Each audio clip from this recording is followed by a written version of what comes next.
Hi, Tony again. Good, glad to be back. Good, good. Cricket Sponge, it's been a while since I had Derek on my show. He's phenomenal, as you know. We go over exactly as we start 2022 in a couple of weeks. We're live right now. At that point, how do we get ourselves set for the next year and get ourselves really set for overall life? So, Derek, tell us what's going on today and how we get this thing set for 2022. Yeah, well, again, it's always nice to be on the show. I love being on the show. I moved into a new location from my private studio that I've had for the last 4.5 years here. I moved into an awesome new facility off of Mountain and 9th Street, still in the city of Upland. And this is a 10,000 square foot facility owned by my good friend, Chris Terrell. The name of the gym is The Works Gym, and I am operating life performance enhancement, fitness, sport performance, and rehabilitation training out of this facility, and it is incredible. Doc and I, maybe on another episode, will take you around and we'll show you this outstanding layout of this great place. But one of the things that we're beginning to approach here now is the new year, and for my line of work, as well as Doc's, people want to get healthy, right? And so there's different areas that comprise us, in my belief, as a human being. Obviously, you have your mentality, you have your spirituality, and you got your physicality. And so today there's different things that a lot of people will come to me and they'll ask me for guidance on as far as a personalized program in different areas of their life to achieve and begin to get healthy and whatever it is they want to do with themselves. And so today I thought we'd talk about our physicality. And so today what we're going to do is we're going to talk about how to set and achieve a life goal in a very simple fashion. And then the goal I thought we'd talk about today that's very common this time of year, which involves our health. And that's going to be, we're going to talk about becoming physically stronger. So that'll be our first goal of emphasis that we'll talk about. And then what I'd like to do is show you guys today some strength training variations that I think are not that too common in the industry that you guys can take and can apply to your own routines and enjoy them. That's it. It's keeping it simple in there. It's step by step by step. When you get this thing down, write it down. It's going to figure it out. And also, whatever way you remember it, just watch the video again and again and again. That might be a way to find your routine, and that point stick with it. So, Greg, go for it. Okay, for sure. Like Tony said, on a previous post, I did talk about this a little bit from a nutrient standpoint, where I talked about how to get yourself kind of organized to achieve a goal that involves your nutrition and intake, which is a key component to weight loss, which, the majority of our population is going to really want to be gung-ho about here as we step into January, okay? So the first thing that I think is very valuable is for you to sit down and take a good look at yourself and how you're evaluating your time. And how you're using your time. And one of the best things I think that you can do with that I require all of my clients to do is I have them take what's called a life inventory. And so I have them buy an old school daily planner from Office Depot or Staples, and I have them buy the type that has the daily layout like on a 15-minute or half an hour basis, okay? Just like you would use if you ran a business or something like Tony does, for his appointments and all that kind of stuff. In the same way I do for myself. And what you want to do is I ask them to write down everything they do from the moment they wake up in the morning until they go to bed for a certain amount of weekdays. And then I also ask them to do that for a weekend day as well. And what that does is it creates a black and white scenario for them, because a lot of times what people think they're doing with their time and what they're actually doing with their time are two different things. And if you're going to try to achieve a goal of any kind in your life, you have to really have an understanding of the foundation or the framework that you're currently operating from, so that you can begin to build upon that. Okay, that's kind of goal setting 101 for myself. Yeah. It's like with strength training that I'll talk about. You have to have, and Doc knows, you have to have a baseline understanding of your current capability to move a load of some kind against gravity, right? General strength. You don't have to, you just hurt yourself. It sure does make it easier to progress if you know where you stand currently, right? You can build upon that. So in my training programs, I have my most popular program is the Foundation Program.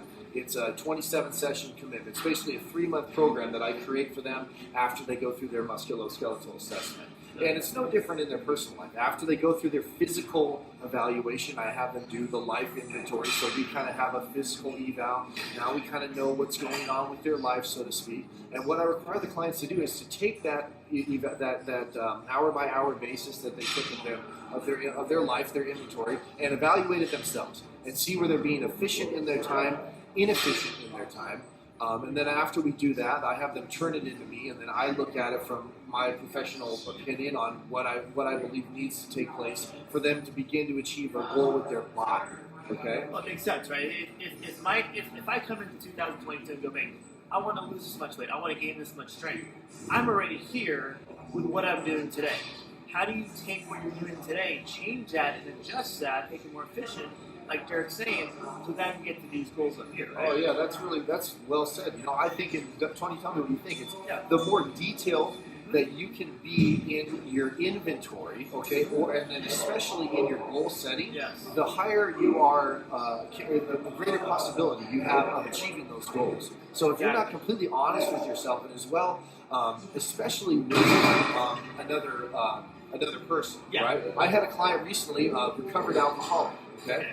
They got involved in AA, and they also had what they call in AA a sponsor.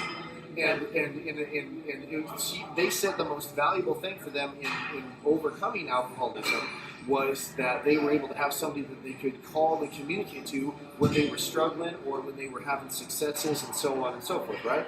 Like if you're having issues with your skeleton and something's not firing in your nervous system right, or you're dealing with pain, you go see doc. Doc, he manipulates the bones and things are better. Yeah, you have to have someone to be honest with you too, right? If someone's going to say like, yeah, I feel back there at all, but then for adjustment, at that point, if I'm not drinking, but I am drinking, when you account for someone, they're expecting you to tell the truth.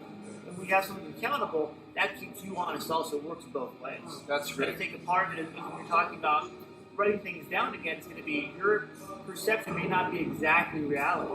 So having someone look at it and look at it from a professional standpoint allows you to actually see, okay, am I really telling what I'm doing, or is there something I can tweak on? Oh, that's great. Yeah. So my role in this goal process is I coach them, I guide them. At times you have to give counsel on life decisions. And I'm not perfect. I've made plenty of mistakes in my life. But one of the things that I've learned about working with the body and the brain and in our physiology within ourselves is that we're extremely adaptable, and that if you're willing to humble yourself and make known the areas of your life where you are struggling and need improvement, and you're able to do that to another person and be accountable to that other person, the rate or the percentage of the goal being achieved is far higher. Right. So that's why I hold my clients accountable. I make them take the life inventory. They have to turn it into me, and then after so many days, I have them do it again. Also included in this, Doc, is a food inventory as well. So I have Excel spreadsheets and all these things that I give to clients, and I ask them to write down within these just what they eat, okay? And for a period of time, they write down what they eat and the time they ate it, and they'll submit that to myself, right? In time, I take it another step further. I'm like, look, you don't just have to write down what you eat.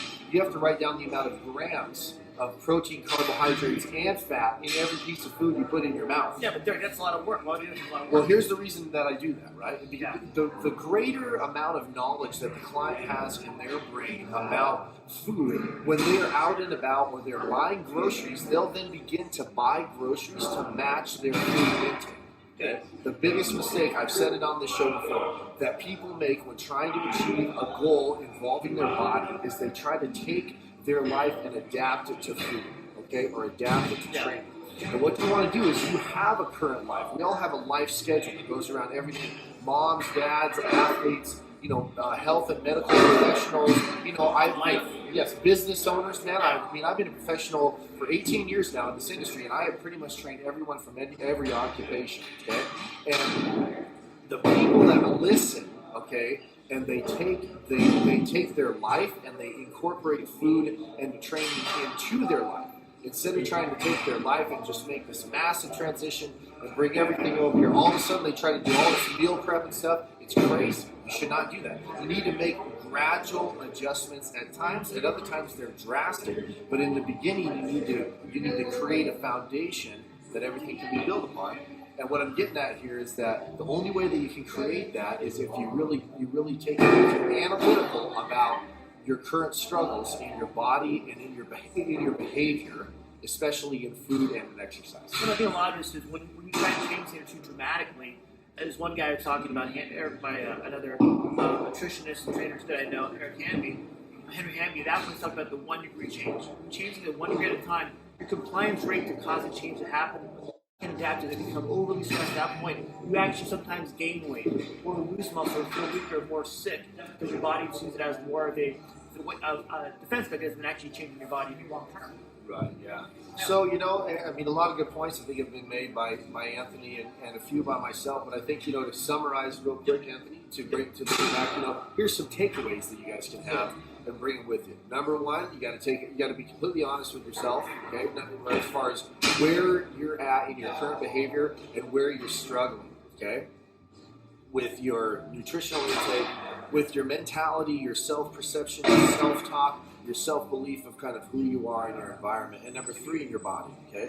Number two, you need to have somebody to get accountable. You need to have somebody to be accountable with. So if you want to get involved with a personal trainer like myself, you feel like you're dealing with aches and pains all the time, I can help you, Doc can help you with the skeleton, all those things are good. So accountability is number two. Number three, you need to take an action of some kind, you know, which is often said by a lot of motivational people and whatnot, but it's very true. You need to begin to take one step forward that's going to start getting you to achieve what you need to achieve to create your foundation like this. I think I'm going to do this 100 times today on the show. We get that 1 degree change, that's when you get in your body to actually apply your knowledge, apply what you're doing. That's when you see your body changing. If you make it uncomfortable, that's okay though, right? Yeah, it's good. I mean, it's not always easy, you know, when you go through that process. And a lot of times it's painful. I mean, in multiple ways too. When you begin, I won't go too deep in it, but when you, let's say you're a mom or a dad, like I deal with a fair amount of clientele on a quite a wide spectrum. But you know, I deal with a lot of ladies that come in that are in late 30s, early 40s. You know, kids are you know, between 7 and 12 years old now. They've sacrificed a lot for their children. Children are starting to become more self-sufficient. Mom's ready to try to get herself back in shape again. Right? Very common. Okay. These type of circumstances, it's easy to get overwhelmed and to try to do too much in the beginning. And this is where having a plan. Now, there's two different types of there's many different personality types, right? But there's generally two ways you kind of do things in fitness. One is called linear. Okay. You're very incrementally progressive over periods of time with gradually increases in intensity. And that can be done on different fronts. Depending on the personality of the client dictates how I choose to work with them, right? Now, the other one is nonlinear. That's when you kind of more mumbo-jumbo everything together and you're altering between different types of intensities over short periods of time, different amounts of things and stuff. So some people, I'll require them to do a lot of nutritional changes in the beginning, and their actual training regimen with me will be very streamlined, it'll be steady Eddie, like the linear fashion. Then we will switch that, where the training regimen will be non-linear, meaning one session will include a vast array of exercises performed in different rep ranges, different intensities, all these kind of things. And then we hold the nutritional thing, we kind of hold that and make incremental changes like this, steady Eddie, over a long period of time. Why do you do that though? Well, it depends on what's going to work best for the personality of the client. Also, the life schedule of the person is key as well. That's why I take the inventory, because I got to figure out, you know, what the heck is going on in their life so I can best choose foods, grocery, time of sleep, time of nutrient ingestion, as well as when training should take place based on their schedule. What a lot of people try to do, like I mentioned earlier, is the drastic change. Like Doc said, the 1% change, very good. They'll try to schedule everything around their workouts, and they'll change their whole family schedule. And I'm like, don't do that, right? Come in here at a time. There's a little sacrifice that has to take place. But you make a little bit of a change, or you try to keep everything about the same as it can, and you just tuck this in there at a time that's feasible. Overloading yourself will crumble down the kingdom every time. So you always want to try to get those. You want to try to make things stay smooth in the beginning, and then build up from there. Well, I think it's the problem because people want to change now. They don't want the change to happen over a period of 2-3 months. Is that why people want to go 10, 15 months? They want to go hard at it, hardcore. They want to go camp. They don't want to go. What's that okay? It's taking forever to get there. Yeah, I mean, it's really, if you think about it, I mean, the way that we're created in our mind and in our body, you know, and like I talk about at times, where you're at on the spiritual level, that's a personal choice, but we operate best on two extremes. One, you overload it to the extreme where it is impossible to do, and that will awake your brain, it will awake your mind and your heart to what is really possible. And it's definitely like that with the central nervous system, which Doc knows in regards to becoming physically stronger, which I'll talk about here today. The other end of the spectrum is you make it super easy. This is when, like, let's say you're doing strength training like push-ups, and you make them very easy and achievable. so that you can perform the movement efficiently. And most people are like, yeah, I like that, right? That's true. Once there's a baseline or a general understanding of kind of the movement pattern, the brain gets it, then what you do is you take it all the way on the other side and you make it impossible. So because the way our brain was created, it will figure that out. Once it has a good baseline. It will come from here all the way to here, then you come right to about here. Make it hard, right? Then you go back to here, but not quite as far. From here all the way over just in front of easy. This is the spectrum that you take the brain through, and it'll begin to use the muscles. Strength will be developed. It's the same thing when I help people out with their life goals and their nutritional thing, or they're trying to lose weight. Like Doc says, first of the year, everybody wants it right now. And in some ways, you have to take the paradigm of the, well, I shouldn't say in some ways, but you have to take the paradigm of the client and have them look at their here's the goal, here's where we're at, and here's what we're trying to get. Right now, from here to here is a big time progress, right?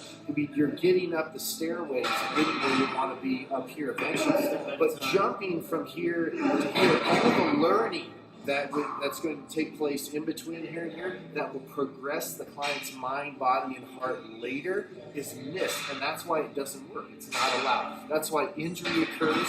And what's essentially happens, injury is an identification that you're moving typically too fast, or there hasn't been something that's been identified that needs correction prior to moving, and because the correction wasn't taking place, injury occurred, and the progress to get to here was halted.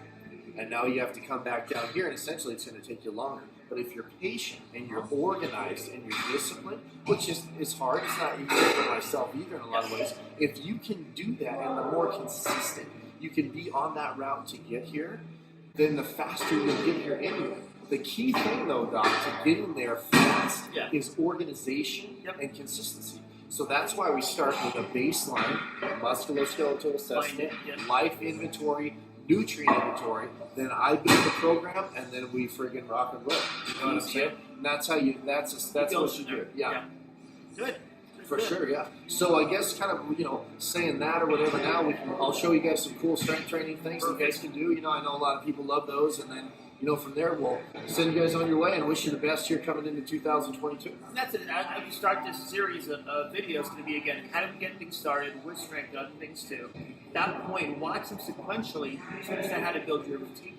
Call Derek, talk to Derek. Hey, look, what I'm about this, how to get this thing set up. At that point, get yourself ready for a lifestyle achievement, not just a quick fix, not a quick diet, not a quick weight gain, weight loss, strength gain, weight loss can also cause injuries too. So let's get this. I appreciate real quick, Doc. You guys are welcome to call me at my on my business phone at 626-224-1838, or you can email me at Derek, spelled DEREK, at lpecoaching.com. It's L as in life, P as in performance, E as in enhancement, the word coaching.com.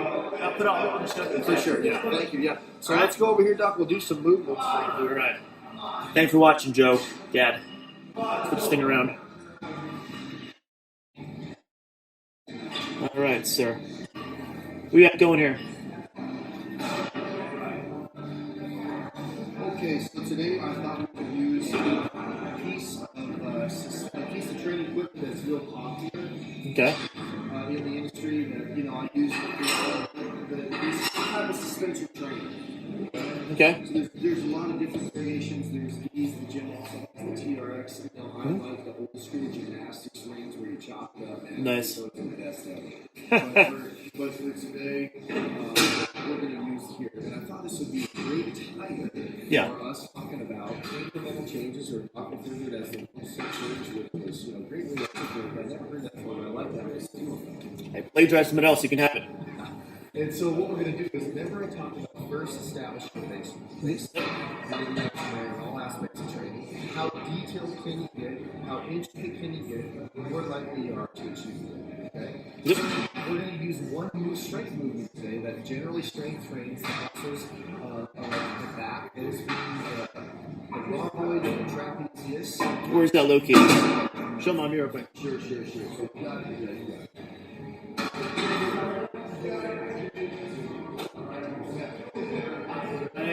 No, turn this thing around so you can see. How's that? Yeah, for sure, Doc. Okay, so now, first of all, Doc has a fantastic shirt on today. I'd like to give Doc a hard time. Looking stellar today. We're going to do a row movement today. The movement that we're going to do. Let me raise this up a little bit, Doc. There you go. Okay.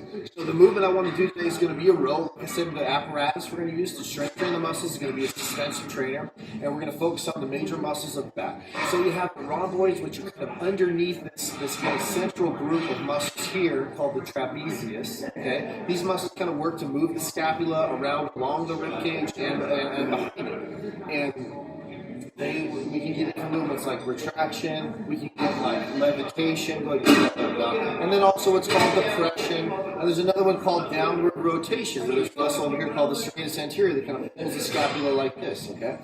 The trapezius, we're going to say, is divided into three pieces. You have an upper portion, you have a middle, and you have a lower portion. Okay? Dependent upon where you place this bone right here, called your humerus, is going to dictate where the brain pulls from in the majority of its recruitment, as far as the neurological signals that are sent to the muscle.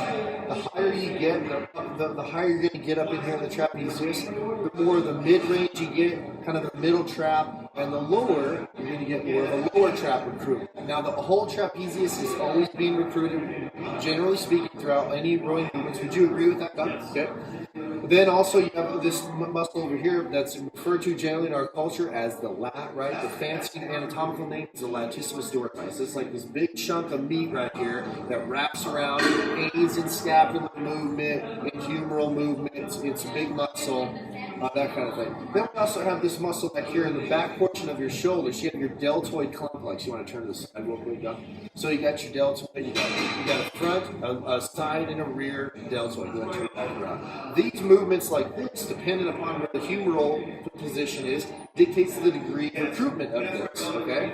So we're going to kind of do this movements in different positions with the humerus to involve this.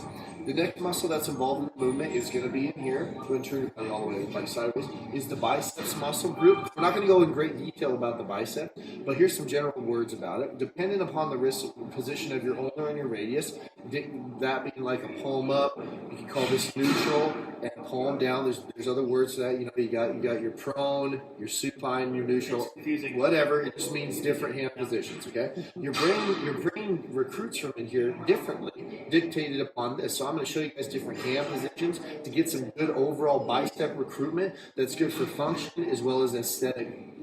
As well as aesthetics, depending on how it is you want your muscles to look. Right. Okay? So, generally speaking, Doc, that's it. Being that we're using suspension, okay? When you use suspension, your whole entire body is involved in this more. So, I'm going to talk just, not in great detail, but just like on a surface level of how to use your mind when it's in different positions to benefit more from the apparatus and also gain greater amounts of muscle recruitment while doing it. Okay? Good. Yeah.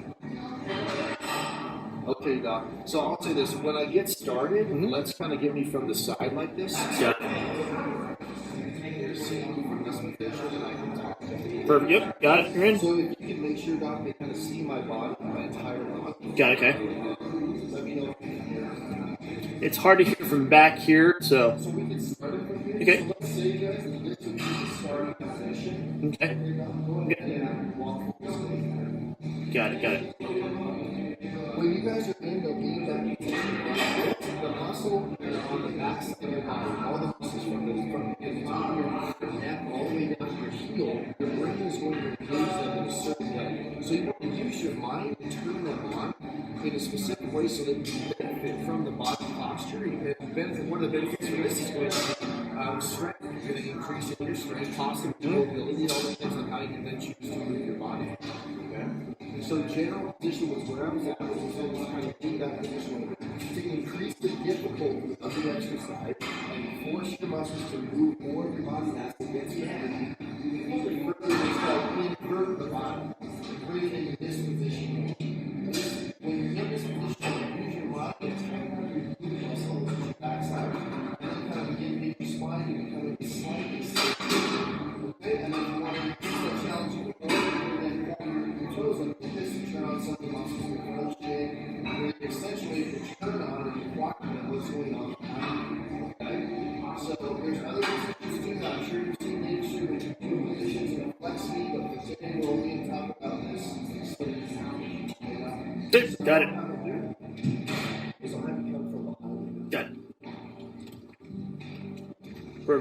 talked earlier about being intricate in your goals and in your life and all those different things. You can be exactly the same way, co-align everything to a period of time in training to create like a great deal of focus. And really, I believe it really helps them motivate the client and take them through phases of training. Got it. It really Okay. keeps them very interested in that. I like to phase out training anywhere from 3 to 6 weeks for all three.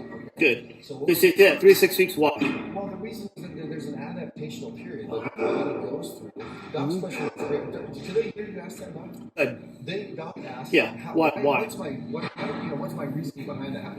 My reasoning is that depending upon how you train yourself, okay, your brain, your body's good is we're very adaptive. It will adapt to stress very well.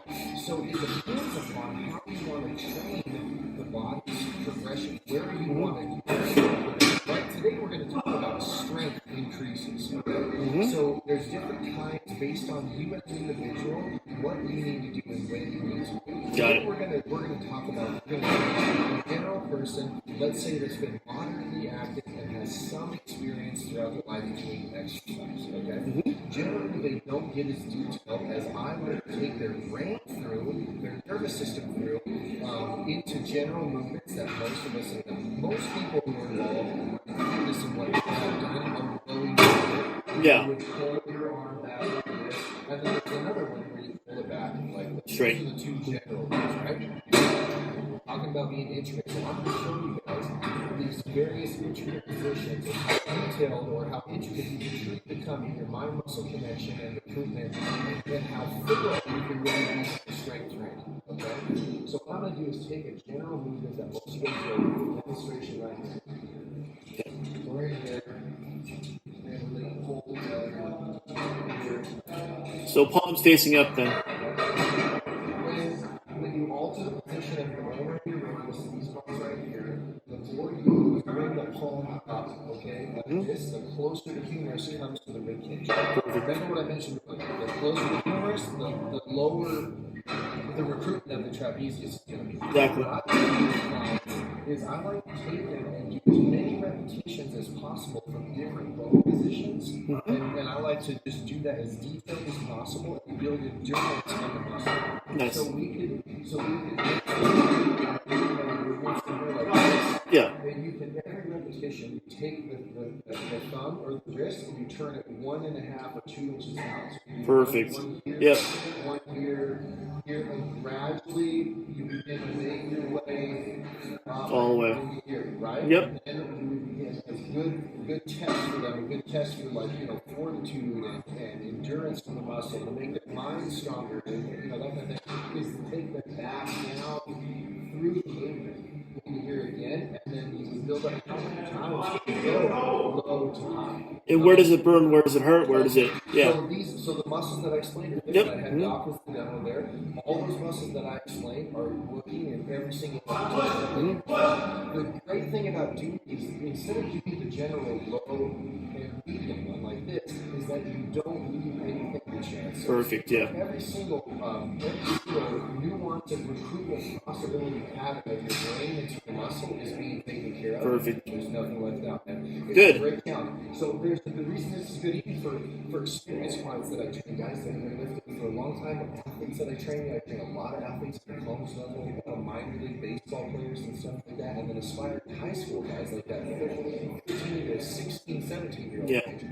They're used to, because of PE and strength training of the team, doing all the general stuff. So what you do is you try to go further to the side of their body and break them down, so to speak, but make them more intricately strong. So when they go back to those major movements, the brain is more efficient at using the muscles through those patterns, and it just becomes stronger. And if need be or want to, you can increase the size of the muscle. Perfect. So let me give you a Yep. quick demo, Dr. Michael.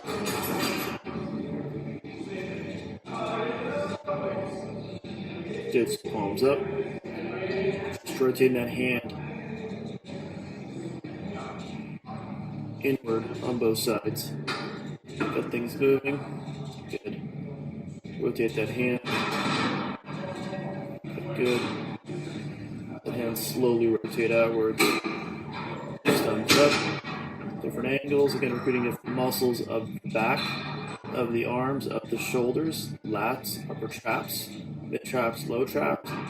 Just the store side. That's right, it's anterior. Boom. Good. Yeah.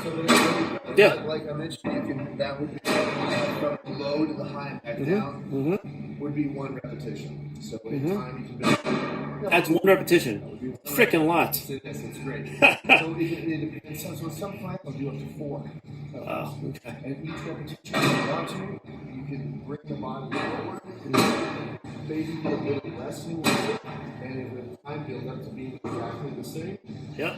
Keep them tall, focus on endurance.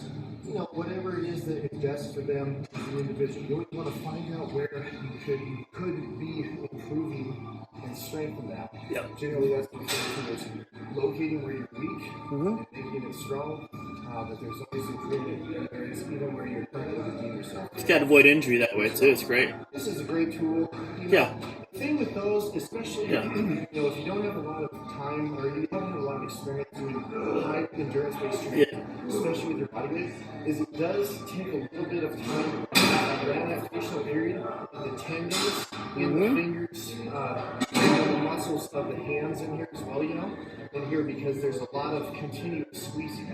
So that kind of isometric recruitment from our brain and muscles, generally in our culture, is not adhered to as much. Exactly. Because a lot of our culture likes general rep range somewhere between 8 and 12 repetitions. Yeah, That's yeah. kind of where Americans, they sit there a lot. You know? Yeah. Other parts of the country, it's different. It's their work Other too. parts of the world. Yeah, they don't work with their hands all day. It's different. Yeah.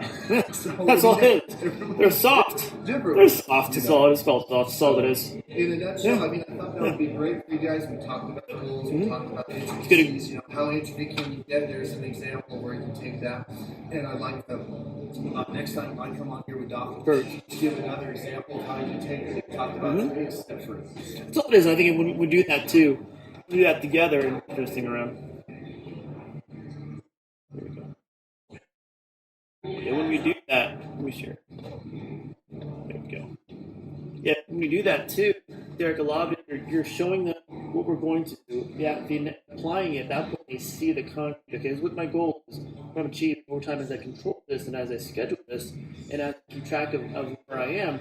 Now I know there's I can fine tune my body based on my activity level, based on my sport I play, based on my lifestyle. If I want to do, if I want to do a marathon, if I want to do triathlon, now how do I get my body ready for that without causing injury? Yeah, I couldn't have That's said the it any plan. better myself. plan. That's great, yeah. Yeah. Well, thank you for the first, Oh, Derek. geez, thanks. Man, I love being on. It was Love great. it, yeah. It makes my job easy. This guy knows his stuff. Thanks for having me. You guys, thanks, Joe.